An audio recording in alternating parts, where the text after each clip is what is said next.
ఈరోజు ఆంధ్ర రాష్ట్రంలో మహానాడు కార్యక్రమం ఒక దగానాడు అని చెప్పి సందర్భంగా మనం చేస్తున్నాం.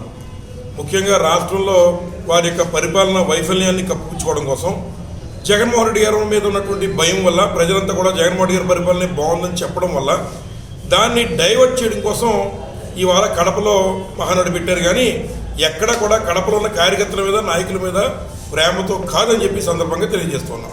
అలాగే సంపద సృష్టిస్తానన్న చంద్రబాబు నాయుడు గారు కేవలం భ్రమరావతి మీద వచ్చినటువంటి కమిషన్ల ద్వారా తను ఇల్లు కట్టుకుని సంపద సృష్టించుకున్నాడే తప్ప ఎక్కడ కూడా ఈ రాష్ట్రంలో ప్రజలందరికీ అప్పుల ఊబిలో సుమారు 1,52,000 కోట్ల రూపాయలు ప్రజలని నీతిని మోపడం జరిగింది.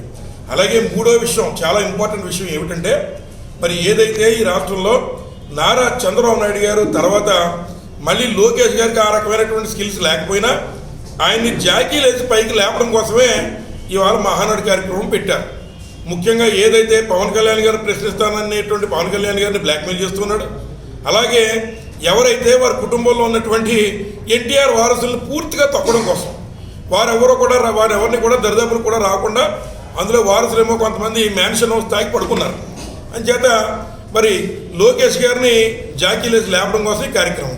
అలాగే వర్తున్నటువంటి జూనియర్ ఎన్టీఆర్ ఎవరైతే ఉన్నారో వారిని కూడా నారా చంద్రబాబు నాయుడు గారు use and throw policy Chandrababu Naidu గారిది అవసరంలో ఉపయోగించుకున్నాడో ఇవాళ యూజ్ అండ్ త్రో కింద జూనియర్ ఎన్టీఆర్ గారిని పక్కన పెట్టారు.